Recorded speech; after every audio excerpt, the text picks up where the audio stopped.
સુરત શહેરમાં વાહન તથા પાર્સલ ચોરીના ગુનાના આરોપીને ગણતરીના દિવસોમાં પકડી પાડતી સંપૂર્ણ મુદ્દામાલ રિકવર કરતી સારોલી પોલીસ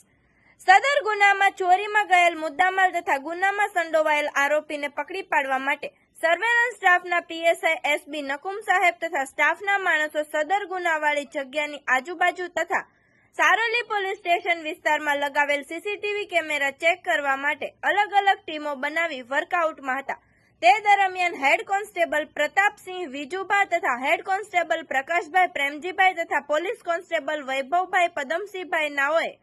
તેમના અંગત અને વિશ્વાસુ બાતમીદાર મારફતે સદર ગુનામાં સંડોવાયેલ આરોપી અબ્દુલ જબ્બાર અબ્દુલ લતીફ દેશમુખ નાઓ